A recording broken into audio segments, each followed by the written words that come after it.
All right, so today we're talking about the city where I currently am, which is Istanbul. It's one of the most amazing cities I think I've ever visited. It's one of the most famous cities in the world, and yet I think at the same time is also one of the most underrated travel destinations. We're going to have a really interesting conversation about why you should visit and everything you need to know in order to visit. And we're also going to be talking about all those famous cats on Instagram. But before we dive into that conversation, first, here's a quick preview of this episode. The Basilica Sister. It's really ethereal, and you see the water and you can hear the water dripping, and it's really beautifully floodlit. I think Istanbul really has a little bit of everything. Like, how many cities can you go to two continents in one day? Back and forth. I think the number one thing to realize, the news doesn't always get it right about Turkey. I've always felt perfectly safe. The cat is really the king of Istanbul. And that's how the people treat the cats. Like, they treat the cats like kings, and the cats really take ownership over the entire city. All right, folks. So I'm Nate Hake, the founder of Travel Lemming. I'm here in Istanbul on the second of a 3-week trip.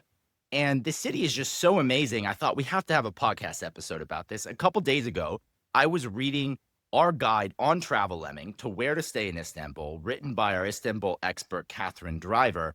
And I just thought there's so much interesting info here. I sent Catherine an email. That was 2 days ago, and she kindly agreed, made some time available, hopped on here. And so she's sitting here with me here today. Catherine, I'm so excited to have you here. For listeners who don't know, Catherine is Travel Lemming's Vancouver, Canada expert. She also runs our Vancouver meetup. So if you're going through Vancouver, you can meet her there.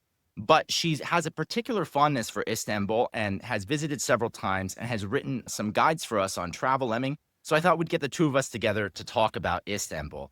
Catherine, welcome to the Travel Lemming podcast. Why don't you go ahead and tell our listeners a bit about yourself and about your experience with Istanbul? Hi, Nate. Thanks so much. I was so excited to get your email and super excited and a little bit jealous that you're in my favorite city. So my background and what drew me to Istanbul is as you said, I'm from Vancouver, but I have an art history background. And Istanbul has always captivated me mainly because of the art and architecture. So my first trip to Istanbul was on a group tour, a very spontaneous one. I fell in love with the country. I fell in love with Turkey because it was a Turkey tour. I fell in love with it instantly and ended up going back as a solo a couple of times. So I've spent quite a bit of time there, and it never seems to be enough. It's just magic on every corner. Very cool. As I mentioned, you've got that guide on Travel Lemming to where to stay in Istanbul. Listeners can go and read that if you're planning a trip. We'll put a link down in the description as well as to all of the articles that we talk about during this podcast. Let's just start at the top because I think a lot of folks have hesitation about Istanbul. And it's really such a famous city. It's so historic. It goes back thousands of years. You've got from the Romans, the Ottomans, to the Byzantines. It has, because of its strategic location, sitting at the Bosphorus Strait at the gateway between the Black Sea and the Mediterranean, and also because it spans two continents, both Europe and Asia, it has been at the center of world history and empires, and all of that history exists here. It also has a really unique hilly landscape, which just makes it so beautiful and interesting. And yet, a lot of people haven't visited, even if they've traveled relatively widely. And I hear a lot of hesitation about that. And this is my second trip. And I think every time I'm exploring something, I find something new every single day. We're going out exploring around the city. It's so big. There's so much here. And I just feel like there's so many misconceptions about Istanbul. Do you feel the same way? Absolutely. I think the number one thing to realize, the news doesn't always get it right about Turkey. When I went in 2017, the city was experiencing a lot of terrorist attacks, and tourism essentially came to a halt. All my guide friends were out of work, and the restaurants were really suffering. The shops were really suffering. And we ended up going, and they were so happy to have us. They're like, thank you for coming. This is not happening every day. So I think when you watch the news, you think that's the life there, that bombs are going off all the time and it's really unsafe for tourists. But it's always about taking that news with a little grain of salt. So I definitely agree that it gets a little bit of a bad rap in the news, and that might be what keeps people away. And it's one thing to be smart, but then it's another thing to blow that danger aspect out of proportion. And I think that unfortunately happens a lot. I agree. And what I always tell folks is, look, like New York City, Boston, Orlando, Las Vegas, all of these places have had prominent attacks over the years. Same's true in Madrid and many other cities around the world. Istanbul's a massive city, like truly massive city. And there's really a lot of attention paid to security here. Every single museum, the hotel that I'm staying in, every single time you come in, you have to go through security. The malls have security. And it's statistically, like it's actually is a very safe place. I feel safer here than many other places I've traveled, including in the United States. But I'm curious from your perspective, because I think I didn't plan this, but we're just tackling the safety question right out of the gate, because I do think it's probably top of mind for a lot of people. Particularly, you've mentioned having gone there as a solo female traveler. Like, how did you feel in terms of safety? I've always felt perfectly safe there. And I think I've definitely taken a few extra, like really small precautions to stay safe. I use the same common sense as I do at home. I don't get in a car with strangers, but as a woman, the thing I notice there is the men can be quite assertive, and that makes me a little bit nervous when I'm on my own. So I think the main trick that I use is I just stick to a modest dress. Like still wear tank tops because it's super hot in the summer. And what I found actually really helped me a lot was I just wear a fake wedding ring, and that kind of keeps the men away. Like you said, it's a huge city. It's 20 million plus people, and the people are so kind and generous. Nobody's going to let any harm come to you. Yeah, I've always felt safe even walking at night. I stay in really central areas, and I've never had a problem. So as a solo, I love it. Yeah, I agree. In general, I've felt very safe here. I'm visiting with my partner, Clara. She feels the same way as well as we've gone around. I don't think there's been a single neighborhood, and we've explored a bunch, where we felt at all like sketchy, which is not something I can say about a lot of cities in the United States. You turn the wrong corner and you feel like maybe you're in the wrong spots. But my one other tip I would say is that the Uber app works for calling taxis here. And so it's a really convenient way to get around. And I think for a lot of folks, if you can take that to get between places, we'll talk later about other ways to get around. And there are many other cheaper ways, including public transportation and stuff. But there's a lot of tourists in Istanbul, but many of them are not from the United States or from Europe. They're from the region. And so it's not like you're going to be alone here as a tourist. Tourism is a huge industry in Turkey, and they're really dedicated to protecting that. So if you're on the fence about it, I would say just go. But let's talk about the reasons why you want to go. And that's what we haven't dived into yet. I feel like it's just once you're here, you'll understand it. And it's hard for me to put in words, but it's a stunning city. Like, I'm going to put some of my video footage up on YouTube so you can see what I'm talking about. But because it's so hilly and it's set with a couple different waterways cutting through it, you just have incredible views in every direction. I really think like there must be so many apartments and hotels in Istanbul with views, probably better views than almost any other city in the world, owing to that elevation and just to the general vistas in front of you and these really big dramatic mosques that are everywhere and this older architecture. To me, that's one of the things that the aesthetics of it really struck me. And then the other thing, of course, is the history. It's just amazing history here. And on top of that, I love the food. And I really love the cats, which we're going to talk about in a minute. But what about you, Catherine? What is it that draws you so much to Istanbul? I think you nailed most of it for me. I was thinking about ways that I could describe the architecture and kind of fell short because it's something that you just have to see. Like the architecture is nothing I've ever seen in my life. Like the mosques, like they're just absolutely astonishing. The views as well. Every hotel has a beautiful little rooftop patio where you get these sweeping views of the Bosphorus, and the city is just absolutely amazing. For me, I'm a big art lover, so I love the rich artistic culture in that country, like the textiles and the tiles. I love mosaics. They've got amazing mosaics. Anyone who loves jewelry will be spoiled. So that's something that really has captured me about Istanbul, and the people as well. I have met such warm and generous people in that city. Yeah, I think Istanbul really has a little bit of everything. And that makes a lot of sense when you consider the location and the history of the city. As I mentioned earlier, like how many cities can you go to two continents in one day? Back and forth. The other day, we went from Europe to Asia and back all in the span of 5 or 6 hours.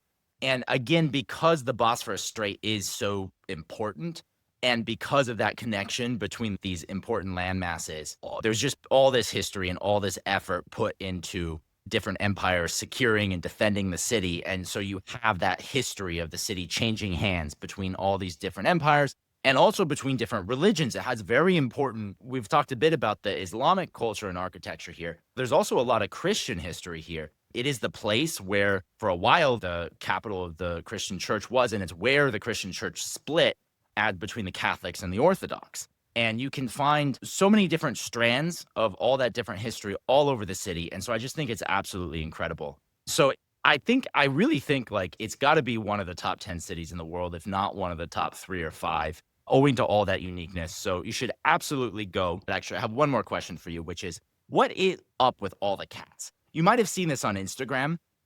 Istanbul is a city where the cats rule. Like they are very much, I'm going to make it real for Instagram myself because I just got back from a trip on the Masai Mara in the savannah, and there the lion is the king of the jungle. But I was joking with Clara that in Istanbul, the cat is really the king of Istanbul. And that's how the people treat the cats. Like they treat the cats like kings, and the cats really take ownership over the entire city. I'm not joking when I say there's literally cats everywhere you look. And I'll put some videos up on the screen there. But Catherine, I'm wondering why? What's up with that? As a crazy cat lady myself, I think that's one of the things that makes Istanbul so special to me. Basically, the lore goes back that the Prophet Muhammad had a fondness for cats. Some stories will say he was saved by a cat, and that's why the animals are quite revered there. And the Islamic religion also views cats as very clean. So they appreciate that about them as well. But I think because of this religious background with the cats, it's fostered a real community of care in the city. So everywhere you go, you can see these little cat houses and people leave out food and water for them. And every restaurant has cats roaming around. You could be sitting there eating your kebab, and next thing you know, you have a travel companion sitting next to you that's popped up on the seat. And they're also practical as well. So they're not just decorative and fun for tourists, but they keep the vermin away from the wooden buildings as well. So they're mousers, they're hunters. They're important to the structures of the city as well. So I love the city for that. If you want to check out a little bit more about what makes the cat so special in Istanbul, there's a wonderful film called Kedi, and Kedi is the Turkish word for cat, spelled Kedi. And that gives a wonderful insight into the Cats of Istanbul, why they're there, and how the locals are so fond of them. Yeah, it's so incredible. And especially if you love cats, which Clara is obsessed with cats. That alone is a reason to go to Istanbul. Really, it can be the number one attraction. I have seen cats in the most ridiculous places all over the city. The other day, we were walking by Chanel display in front of a store, and there's a cat that had just gotten into the display and was just sitting up in there. I've seen them literally sit sleeping, blocking the doors to stores, and the crowds coming in and out, stepping over this cat like they give the cat the treatment of a king. It's really quite something. And for cat lovers, you definitely got to come. Let's talk about the main attractions, though, in Istanbul. So I want to go over the sort of essential sites in Istanbul. So if it's your first visit to Istanbul, what would you say are the essential sites to see? I think the number one for me are the mosques, the Blue Mosque, the Hagia Sophia, the Suleimani Mosque, and the Ortaköy Mosque as well. I think they're some of the prettiest and, of course, the most famous as well, but there's a reason for that. They will just blow you away.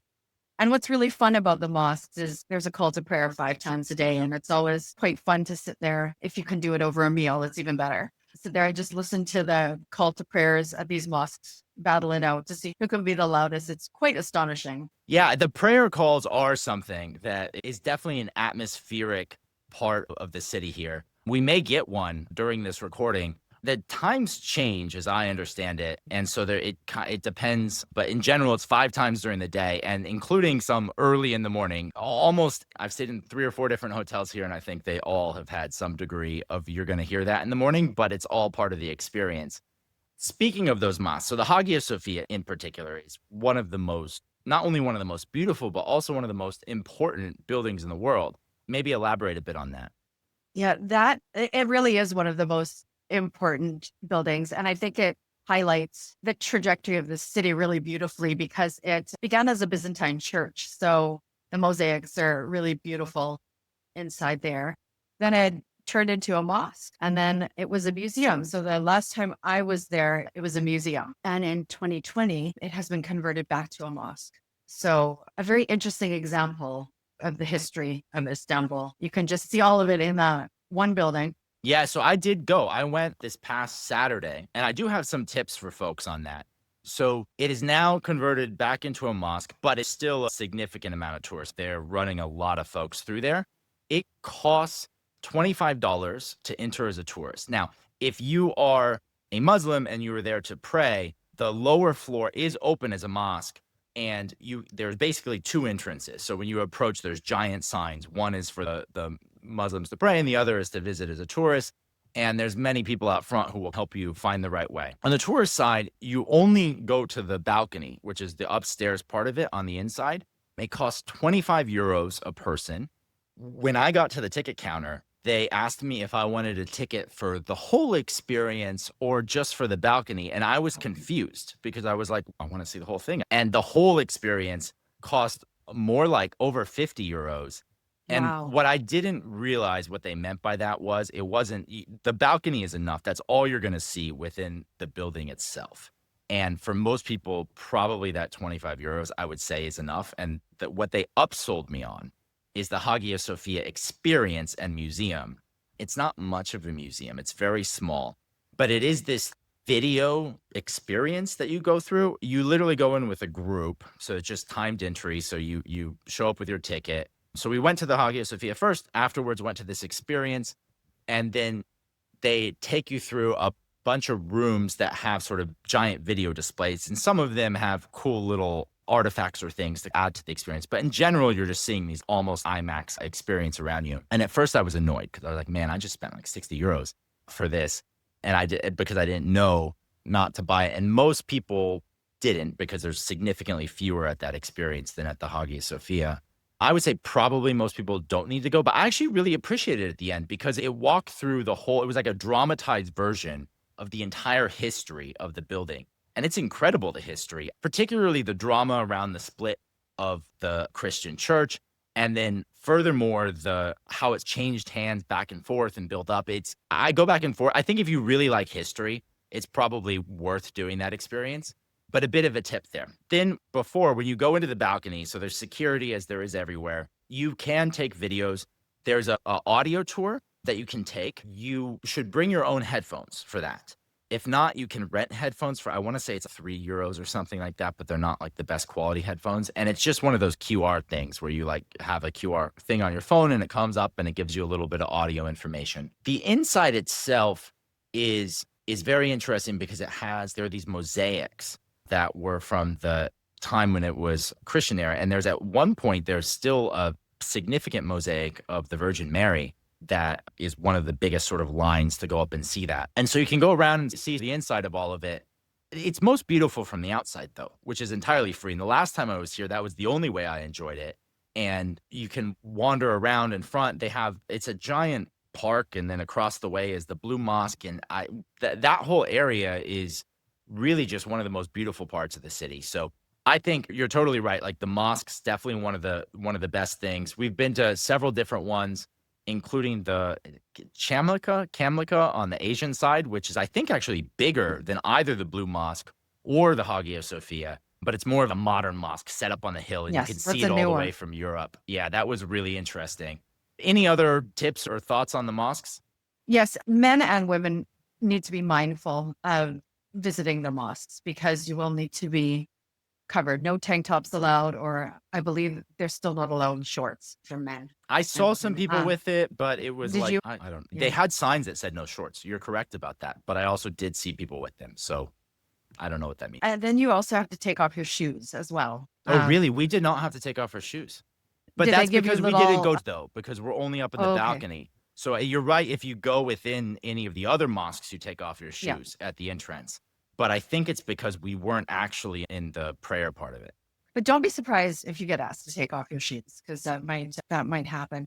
And then women must have their heads covered. So I always like to walk with a scarf just to be on the safe side. And I believe in most places, if you don't have one, they will provide one for you. But they're not as ecstatic. If you want to take photos, you should.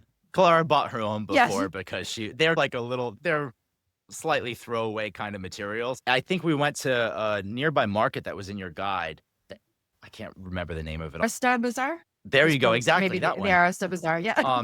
And she found one for, I want to say like 200. which is like $5. So was not that cheap. It was originally 300. You have to haggle in the markets, by the way. And I thought it looked really good. So if plan ahead for your dress, particularly because it is really nice photos. And the scarves they give you as well can smell a little bit as well. Like they don't Yeah. smell great. That's another thing about them. So we just talked about one of the markets, but I think another one that you recommended highly is the markets in the city. Should we talk about those?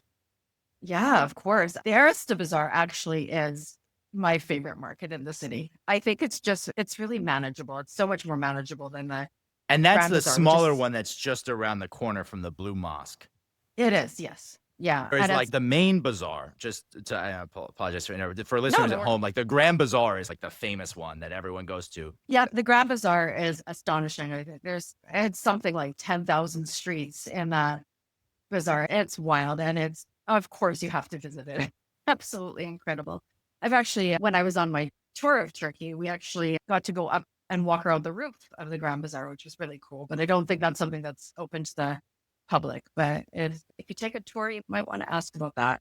Yeah, the Grand Bazaar is something to see. I love the Arista Bazaar because it's a little bit smaller, not so touristy and crowded. And then another one I love is the Egyptian spice market. It's down at the waterfront, and that you can just stock up on your spices there. It smells really good. And it's a really beautiful place just to experience all the different spices and the colors and the displays and grab some Turkish delight. It's a beautiful spot as well. So if you can hit all three, you'll love it. All right, so we got markets, we got mosques. What are some of the other essential sites and experiences? Istanbul was a city of Ottoman empires, so we definitely want to experience the royal side of Istanbul at the Topkapi Palace Museum and the Dolmabahce Palace as well. The big palaces where you can see how the sultans lived. The Topkapi Palace is really famous for its harem as well, and you can learn all about that. It's not always quite the same association of what we think of when we hear that word. And they're just really beautiful examples of art and architecture. The Dolmabahce Palace is super ornate. It's really beautiful as well. And just a really important part of the history of the city Yeah, as I went there well. last time I was Yeah, there. The inside is mhm. incredible. It is I incredible. don't know if I have any videos because they really don't let photos and videos in most of it. Mhm. I think in the center you could take a few, and Yeah. it might have a few from the outside. But it's really a shame that you can't take more photos. It's so the detail on it is just Hmm. that's what really stood out to me. And it's located right on the sea, so you have this just That's such a beautiful. beautiful Hmm. set. Yeah, or on the I guess on the Bosphorus Strait. Yeah. Yeah. Yeah. We've talked about the historical sites. There's also some other modern stuff in Istanbul. The city blends that. Are there any of the more recent sites that you recommend visiting? Yeah. You'll want to hit the district of Beyoğlu. And that is where you'll find H&M and Zara and all those great shops along Istiklal Caddesi. That is the main shopping street in Istanbul. And it's still historic. Like there's still so much to see there, even though it's a little bit more on the modern side. The architecture is absolutely stunning. There's a really beautiful mix of Art Nouveau and neoclassical architecture. As I mentioned, great shopping. If you need a new outfit for your night out, that's a place to go. Taksim Square is also really interesting. You can see the Republic Monument, and that is where the central station of the metro is. So it's a little bit more of a modern area as well. The Galata Tower is also in that neighborhood, and it's beautiful in photos. It's such a It's like the gorgeous iconic structure. tower. It looks like It's a that iconic traditional tower. medieval tower. Yeah. And it's like I think it's certainly on that part, it's the highest point on the European side or on the northern part of the European side across the water. And so it really stands out. You see it in all the postcards, and Mhm. it is one of the postcard sites. Yeah. That dates back to the 1300s. So that's not exactly modern, but a Yeah. really great experience to walk up that. And then you can get all your great views of the whole city from there. And then the Istanbul Modern is a superb modern art gallery. That's a great site to visit if you're an art lover. And it's connected And to a huge shopping area, and there's a Mhm. bunch of malls, and we've walked down there on the river 2 or 3 times. It's also where the cruise ships pull up. So one night it got a Yeah. little overwhelmed when there was a giant cruise ship in. And they were building that the last time I was there. So I haven't actually experienced that. So to me, I'm like, it's a really quiet district. Probably not No, no, anymore. no. It's really nice. It's like higher end. And that Yeah. entire area, in order to enter where the modern is, like the mall, the whole bit, it's Mhm. all guarded off by a security entrance. So it's a really cool part of the city. We've gone down there 2 or 3 times. We walked that entire distance that you're talking about because all along the way you can stop, and because of the hill, there's so many rooftop restaurants or cafes or places that you can go and check Mhm. out. And what I find so cool about it is because there's so many of them, it's actually not that hard. You can just like rock up to a few of them and you can find one and you can find a seat with an incredible view because there's just so many because of the way the topography is. Mhm. Yeah. And then again, it's probably a lot more crowded now, but just a little district called Karakoy. And that Hmm. is full of little fun restaurants and bars and like cute little streets that's a place I really love going for dinner Yeah, and, absolutely. It's and just walking around. It's nice at night. yeah, and let's see, what have we not talked about? The cistern? Cistern, the Basilica Cistern. It's maybe explain it for the listeners. Yeah, it's the old waterway. So when you go downstairs, when you go into it, It's you like kind of below the Hagia Sophia is Mosque. below, yeah. And it's really ethereal and you see the water and you can hear the water dripping and it's really beautifully floodlit. You can see all the old structures of the And there's cistern like old down there. columns, it looks like, that are in there. And there's some really interesting like Medusa heads that are laying up on their side, which I really like. Those are really cool. But it's a bit of maybe a lesser known site, but one worth doing. It doesn't take a lot of time, but it's really cool. Yeah, we've got that on our list, and then Mhm. a couple of the other classic experiences that we haven't talked about.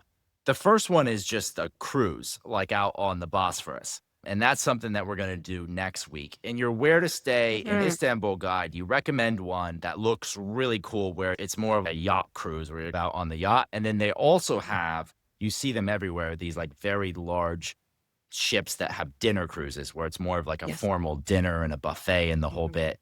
And we're very excited for that because you can imagine particularly at sunset, you've got these waterways, and so you can see so many of the sites are visible from the water. They're visible from everywhere, but in particular from the water. So really looking forward to taking that cruise. Any thoughts on that or any other essential experiences in Istanbul? Yeah, you're gonna love your cruise. They're amazing. I've done two. I've actually never done one at night, which I'd really like to do one day. They But cost more. They charge like there's like a yeah, daytime price and then there's like the sunset yes, nighttime price. Yeah. because the sunset, I'm sure is gonna be worth the extra money for sure. But it's just really beautiful just to be on the water and you can see, you see all the big sights from the water and all the old mansions along the Bosphorus. And I plan out my dream life on those cruises because the mansions are so amazing as well. And yeah, and you can see every structure in Istanbul from there.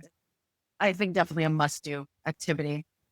Another one that I love that I didn't think I would is doing a Turkish bath. So they're known as hammams.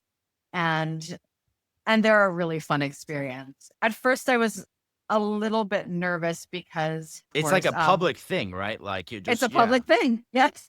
So I was like, "Oh dear," and it's a bath, so you just basically have kind of your underwear on. I think you could probably wear a swimsuit if you're really not comfortable, but the experience honestly changed my life because the first part of it, you walk in and you lie down on a hot slab of marble, which sounds torturous, but it's glorious.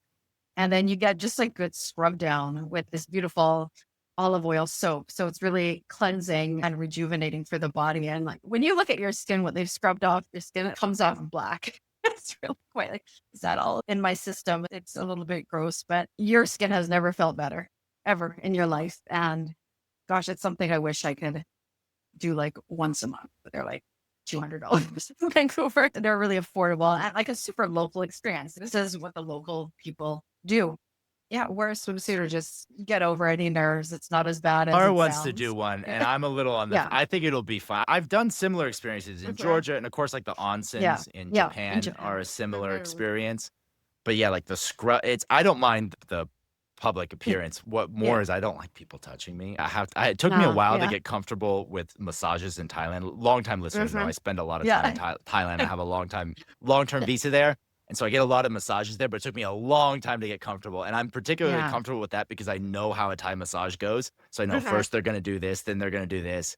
So that's the thing, but I think we got to do it. Even our hotel has one right downstairs. I Yeah. took a tour of it earlier. It's a, how do you say it again? It's a hammam. Hammam. Yeah. And they don't treat you kindly there. Like they're grabbing at you and scrubbing you. And it's, yeah, you're like a bit of a rag doll, but God, it's worth it. It's really amazing. Okay, so we've got the cruise, we've got the Yeah. hammam. I'll talk about food here in a minute. But Yeah. other than that, are there any other essential experiences? Whirling dervishes, maybe? We saw one of those the other day. Yeah, that's it almost verges on the spiritual watching the whirling dervishes. It is a spiritual practice. They can get a little bit touristy, so you have to be careful of where you go and watch them. But that's an experience. It's quite unique in Turkey to watch that. If you're a football fan, Istanbul has a few football teams. I am not a football fan, so I can't speak too much to that, but it's always fun to go watch a football match in Istanbul. So it's another great experience. And then the walking tours are always amazing. Like you learn so much. I have a few friends who are tour guides and they're so knowledgeable and passionate about their city. So a historical walking tour is definitely something that should be on the list. And it also helps you get your bearings in the city as well. And another experience, if you're there for kind of a good amount of time, take an art workshop. Like those are really fun. Istanbul has so many unique arts and it's really fun to learn how to make those. So that's another really fun experience if you have a little bit more time on your hands. Very cool. I mentioned food. I feel like we've got to talk Mhm. about food because it's Of course. such a unique experience here. Listeners may know I'm plant-based, I'm vegetarian, but even as a vegetarian, there's just such an incredible array of options here. And I'm a little embarrassed to admit I'm not 100% sure the name of half of the things that I'm eating, but it's all delicious. And Turkish is a bit of a tongue twister too. So you probably can't even pronounce them either. Yeah. Yeah. Food is really an important part of the city. And I think one of the most fun parts is the street food. So everywhere you go, you couldn't find, they look like little bagels. They're called simits. And those are a really nice, cheap and cheerful snack. And yeah, they're a bread, like a bagel. I also love the corn on the cob that they sell on the streets. But yeah, as a vegetarian, especially as a vegetarian, Istanbul has a lot of beautiful salads and like grilled eggplant and things like that. So like super vegetarian friendly. A lot of And dips then and breads a and lot of dips cheeses. and breads. Oh my goodness, so Mhm. many cheeses. Mhm. The cheese is my favorite part of a Turkish breakfast. If you haven't experienced a Turkish breakfast, it's quite something. Tomatoes, cucumbers, cheese, bread, some cold cuts as well. But I think the vegetarian items on a breakfast is what I really like. A lot of eggs as well. And then as a meat eater, I love the kebabs. The pistachio kebab is my absolute favorite. And then fish, because they're right on the sea. There's a lot of seafood and the fish is really, really fresh and delicious as well. As a Canadian, I'm used to getting my fish beer battered or a nice garlic butter sauce like done for me. But in Istanbul, you will get a whole fish on a plate. So if you're like me and you don't really know how to navigate that, they're there to help. But you'll have to take this fish apart.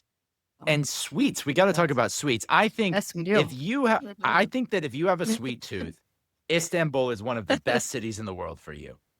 No kidding. Within Mhm. an hour of getting off the plane, already had 3 or 4 different sweets purchased because you see them just in these windows as you walk along, and they're so enticing. All kinds of everything from baklava to Turkish delights to all sorts of different candies and nuts and various things. It's like Italy, where every time you go, you leave a kilogram or 2 higher. I think that may end up being the case for me here, largely on account of the sweets. Absolutely. And that's my problem as well. And you're right. Like the displays are so beautiful that you just have to. Like it would almost be rude not to take part in that. But yeah, baklava is my favorite. Give me a box of that, it'll be done in an hour. I just love it. It does And- make for a nice stop while you're like out, because we are out walking Yeah. around the city a lot. One of the best Yeah. things to do is to just explore all the neighborhoods, and we'll talk about neighborhoods in a minute. But you're out walking and get a little tired.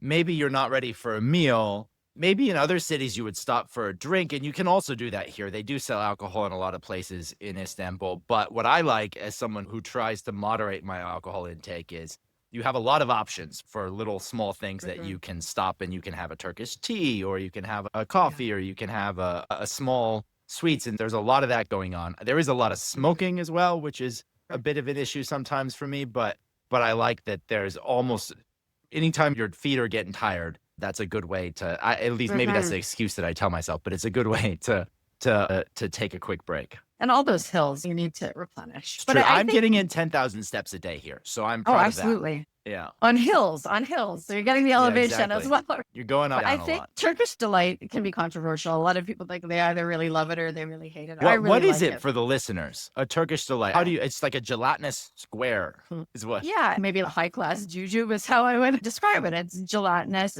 You can get them plain, but sometimes they're made All with kinds nuts of as well. flavors. Yeah, all All kinds of kind and flavors. different flavors. And I think even a lot of people are like, oh, I don't like Turkish delight, but in Istanbul, try it. Just try a piece. Quite often, the shopkeepers will give you a little sample of it, but it's definitely worth trying. I think they're delicious.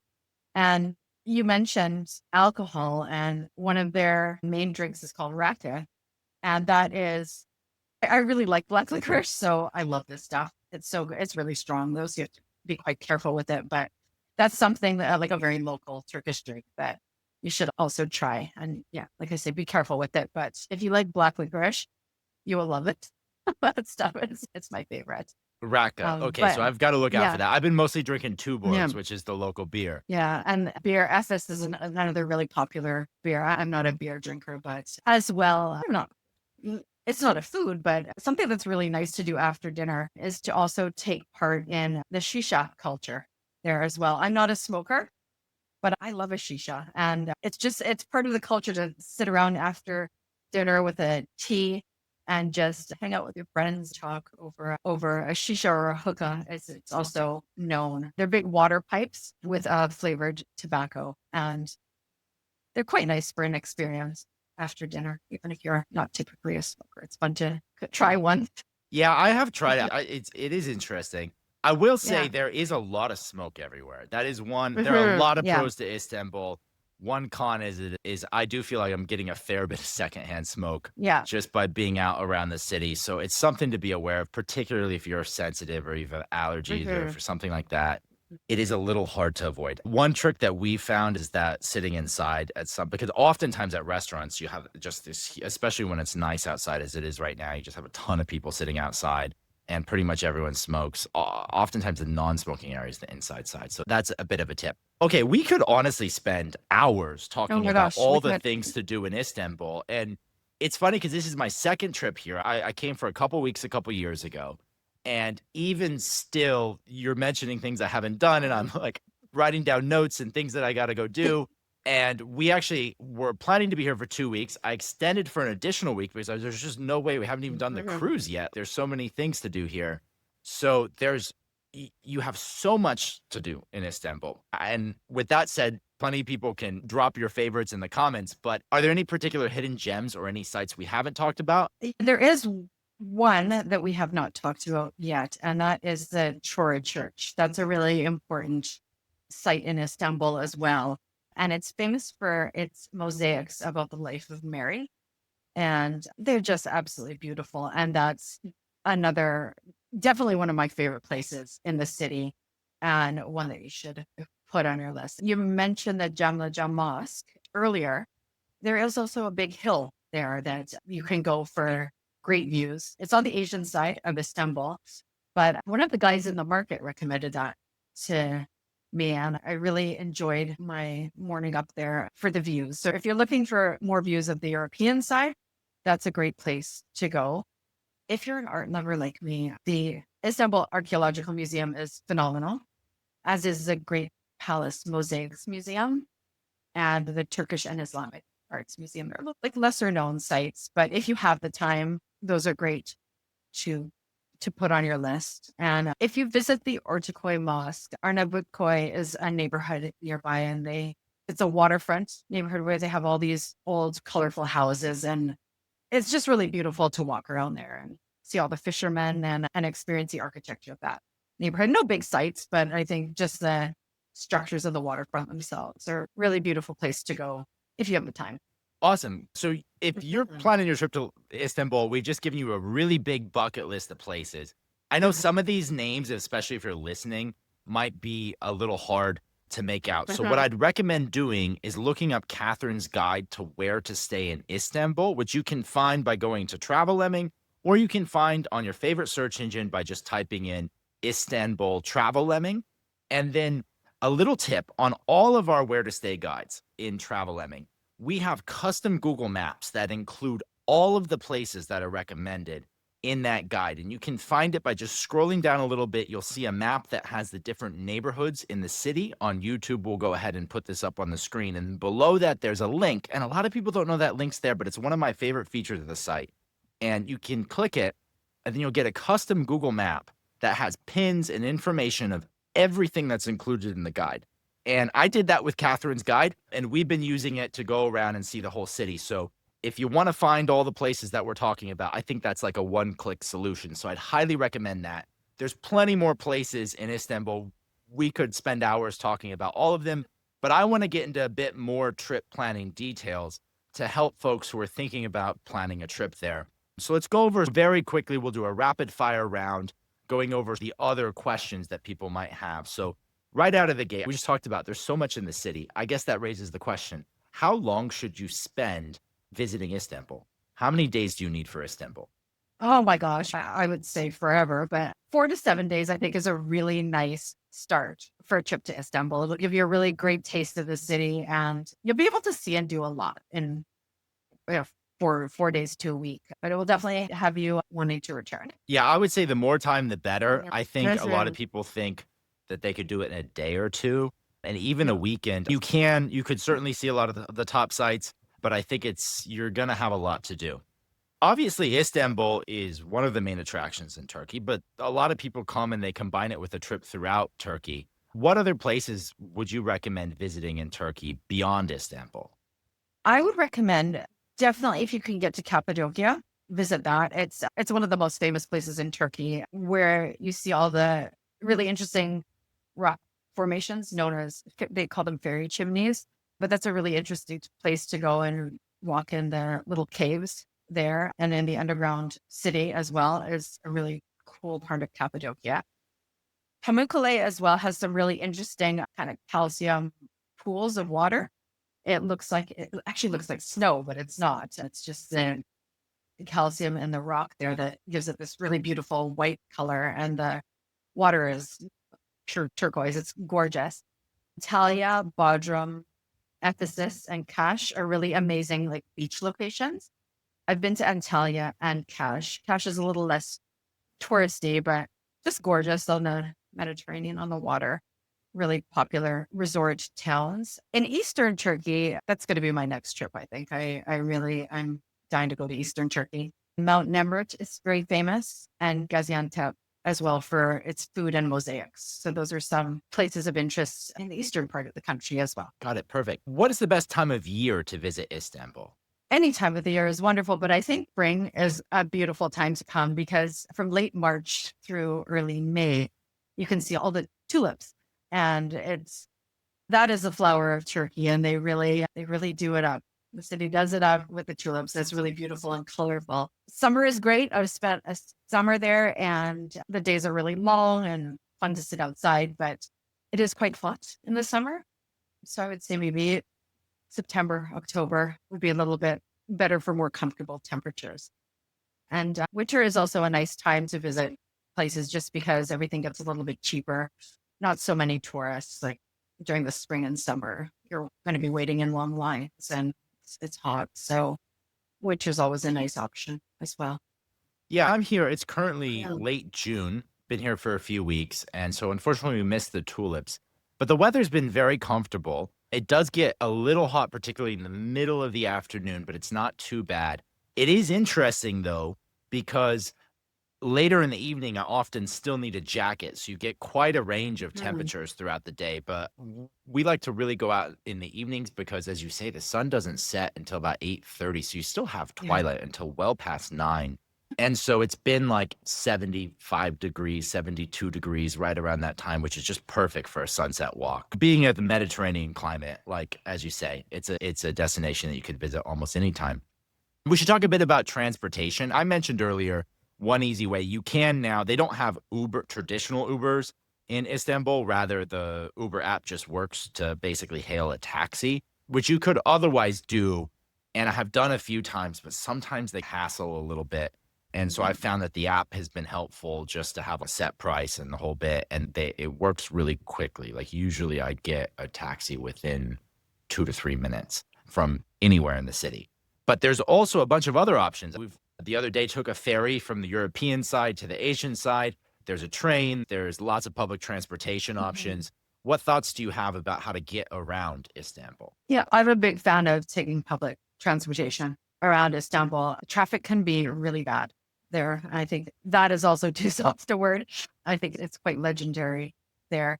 And taxis, I don't always feel comfortable because the taxi drivers can sometimes give me a bit of a hard time, and I don't really want to deal with them. So, public transportation is the way that I usually go. I buy an Istanbul card, and that's just a refillable transport card. It gives you a little bit of a discount for each trip you take.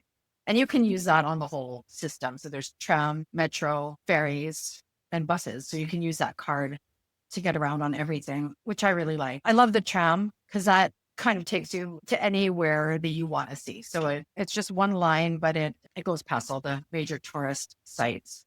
And I also use my feet a lot. I walk around Istanbul. That's my preferred way to travel because there's just so much you can see by foot. And even though it's a long distance, it doesn't feel like so far because you're seeing so many wonderful things along the way. But public transportation for me has always been the way to go. Yeah, all good tips. And you're right. Istanbul is 100% a walking city. I've Mhm. really been focusing this year. One of my goals for this year is to get above 10,000 steps average for the day for the whole year. And it has not been a problem in Istanbul No. because the bigger problem has just been that my feet sometimes do get tired here, as you say, especially with the hills. But walking is a great way to get around the city. Yeah. Okay, so as I mentioned several times, Catherine has a guide to where to stay in Istanbul. Highly recommend checking that out. We'll put a link, all the places you would expect to find a link, or you can find it by searching where to stay in Istanbul. Travel Lemming. Really, because the city is so huge, it literally spans 2 continents, and there's so many hotels here. I think that a lot of people get overwhelmed when trying to decide where to stay in Istanbul. So, what would you advise them? You're right, Nate. It can get really overwhelming. I think just to keep it really simple, Sultan Ahmet and Beyoğlu are the two neighborhoods that are perfect for first timers. Like those are the places that will have you near everything that you want to see. So if you want to just stay simple, choose one of those neighborhoods. And Sultanahmet is the main sort of tourist area. Mhm. It's where all the main, not all, but many of the main attractions we're talking about, the Hagia Sophia, the Blue Mosque, the Bazaar. It is the separated by across the bridge on the southern part from the main European side. So it's got water all around it. You have lots of nice rooftops. Are there any particular hotels that you would recommend in that area? The ones that I've stayed at have been really great. I absolutely loved my stay at Hotel Amira. That's a really nice, and all these are pretty affordable because I'm a solo traveler. Hotel Amira is a great choice. Hotel Konak as well was a great choice when I stayed there with some friends. Really great service. So those are two really nice ones to stay at. If you want to blow your budget, the Four Seasons Sultan Hamid is a great option. It used to be a prison. It was an Ottoman prison, but that is a really unique place to stay. And the Seven Hills as well is a great hotel. And it has my favorite restaurant patio as well. So that's a nice place to consider and check out as well. Yeah, Clara actually stayed at the Hotel Amira based on your No, nice. recommendation. I don't think I told you that. Oh, A couple weeks ago, she had a couple nights on a layover on the way to meet me in mm, Kenya for our safari mhm. before we came back here. And you're right, it's got an amazing location. Like you really Mhm. cannot get a better location because it's in all the sites there and it's got a really good rooftop. I'll put a couple of her photos Yeah. up on the screen on YouTube for folks to look at. And then the other neighborhood that you mentioned was I think where I am right now, which is say it for me. Beolu. Yeah. And so describe that for the listeners. That is the home of Istiklal Caddesi. It's the main shopping area, super vibrant. Galata Tower is nearby. And then, like I mentioned before, it stretches down into Karakoy as well, but just really hip, lots of fun restaurants, a little bit more lively at night than Sultanahmet. So if you want a little more of a quiet place, Sultanahmet's probably a better option, but Beyoğlu is really fun. Yeah, I'm staying just outside, Mhm. or I think in Beyoğlu here at the Sheraton Istanbul City Center, which is a really nice hotel. It's actually really, for a 5-star hotel, it was incredible. You can get incredible value at the You higher can. end of nice hotels here. We're paying, I think, $120 a night, and it's really a 5-star hotel. So it's been such an amazing stay here. We were going to move somewhere else and just decided to extend here because it's been such a great hotel. They have a huge breakfast spread, and they have a bunch of different restaurants, and they have a spa, and the gym is enormous. And even though you can't see, I do have a decent view of the hillside across from us here. I can't open up the windows or else the light will just wash out the camera on YouTube. But I would recommend that one as well. There's a bunch of hotels that you or I have stayed at or that we've seen. Go check out Catherine's guide if you're planning a trip to Istanbul. Lots of great recommendations in there. You really want to make sure you're in a central place, so be sure to read that before you book. Okay, now let's talk about budget. You mentioned earlier that you're a budget traveler. One of the things I've noticed, one of the things I've really has impressed me about Istanbul is how budget friendly it is, especially compared to the other major European cities, compared to somewhere like Rome or Yeah. Paris or something. And it has all the history. It's as big, it's as interesting as Mhm. those places, but it is at half or less of the cost. So it's so budget friendly, and you can get the full range of options. But what would you say is a reasonable expected budget for someone planning a trip to Istanbul? I would say US dollars, 200 to 300 per day to have a really comfortable time. Because like you mentioned, your hotel is costing 100 and something a night. That's typically what I pay as well. I can't go much higher than that. And then, yeah, like food is really affordable. I've heard since I've been there, I think the attractions have The gone up a little bit They in are. They're price, ridiculous, to be honest with but you. that's, yeah. Yeah. A much higher price than other Mhm. attractions in other cities. So as I Yes. mentioned, like the Hagia Yeah. Sophia was 25 euros, and then they upsold me on the experience that so Mhm. for 2 people, it was over 100 euros. And that was just one of the things that we did that day. Mhm.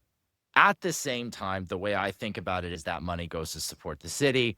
It's very For sure. important that they have tourism, Mhm. and there's a lot of preservation work that has to go into keeping Mhm. all of these sites together. For sure. And so I don't mind paying it, and I just think of it as my way of contributing back to the city, and I hope that they're using that money. But you will find a fair bit of complaints. When people have complaints about attractions in Istanbul, if you go to look at reviews, one of the common ones is that they feel like a lot of the things are a bit overpriced. So there's that. With that said, that there's some ways you can cut down on that. There are attraction passes. There's Yes. the Istanbul pass, which will get you into a bunch of the different ones. The museum, Istanbul Museums, has a museum pass that you can take. We've got some of those in your guides as well. So Mhm. especially if you're going to like a bunch of different sites, you can get some of those passes. And some of them come even with a Bosphorus cruise and maybe like a Mhm. whirling dervish show included in them.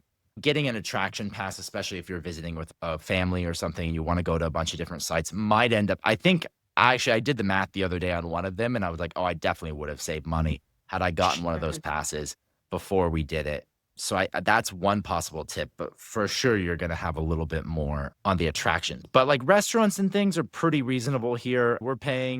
You can easily find a decent meal for $10, Yeah. and you can find street food for a few dollars. And I'm talking like, I think the other day we paid $10 or $12 for a rooftop view Mhm. at a really nice Italian restaurant. So Yeah. food is Yeah. pretty reasonable. Your main expenses will be your accommodation. And like you said, transportation, you've got lots of great options that are affordable. The ferries are like incredibly cheap. It's like a Yeah. dollar or something to get between continents, Yeah. which is amazing. Any other tips for saving money in Istanbul? I'm not always comfortable with this, but haggle at the bazaars so you can pick up all your souvenirs and your gifts for your friends for cheaper prices. Use the Wi-Fi. There's lots of public Wi-Fi around in Istanbul as well. Okay, we're coming to the end of the podcast here, but I want to wrap up with a few tips. What are your tips for listeners or any particular pieces of advice or parting words that you have? And then I'll give a few before we go. Yeah.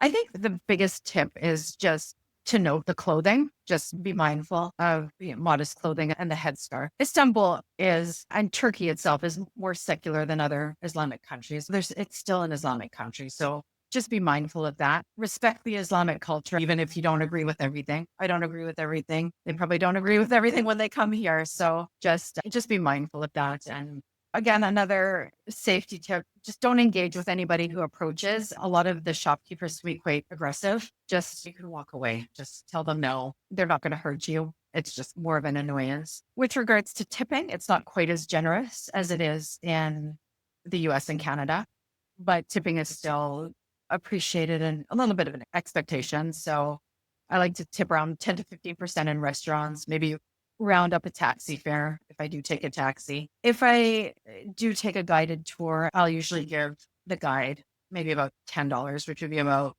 280 lira. And then I leave a few lira, 50 lira for hotel staff per day if I stay.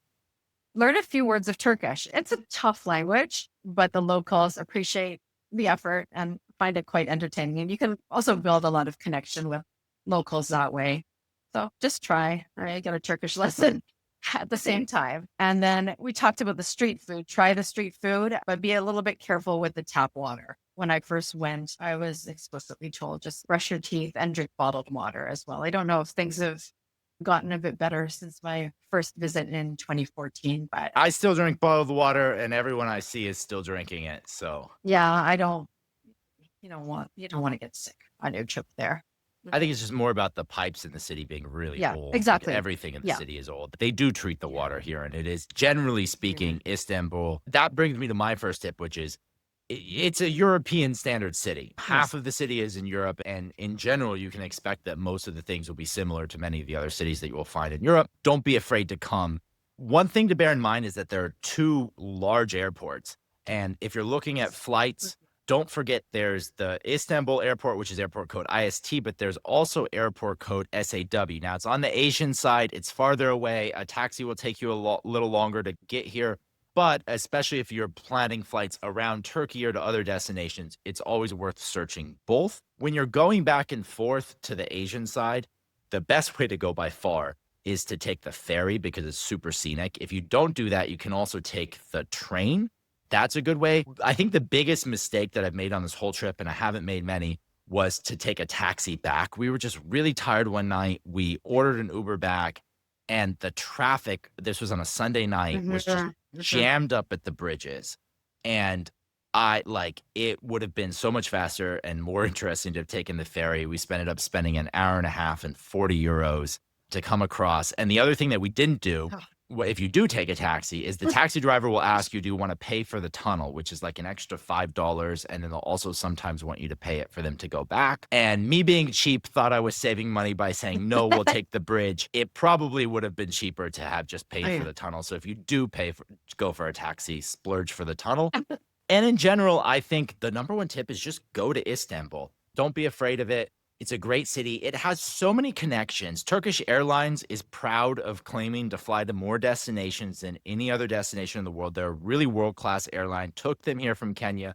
Gonna take them when we leave. You've got lots of flights. They got really cheap flights. If you're into the points and miles game, you can book Turkish. I booked all my stuff through Points and Miles. Air Canada books through them. They have a bunch of partners, a bunch of award availability, including upfront. So it's really a lot of ways to get here. Turkey really wants you to come.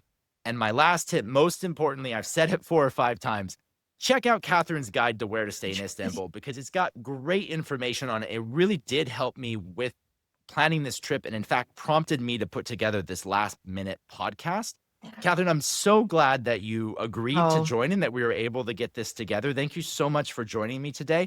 Before we go, where can listeners find you? That was so much fun, Nate. I loved it. Every minute of it. I could have talked forever. You can find me on Instagram. I'm under the handle lady_travelcat. Come check out my photos of my trips and check me out on Travel Lemming. And if you're in the Vancouver area, come to our meetups. They're really fun. We have a really great group going and lots of interesting people from all over the world. So I invite you to come to one of the meetups anytime. That's it for this episode, folks. We really appreciate you listening to this. Remember, no matter where you're going around the world, Travel Lemming probably has a guide for that. So just add Travel Lemming to your favorite search engines to find our guides. As Catherine mentioned, we also have meetups in Vancouver and 7 other cities around North America. So if you want to come meet us in person and meet fellow like-minded travelers, you can do that. And be sure to check out some of the other episodes with me and my regular co-host, Betty. We've got podcast episodes covering destinations all around the world. So we'll see you in the next episode.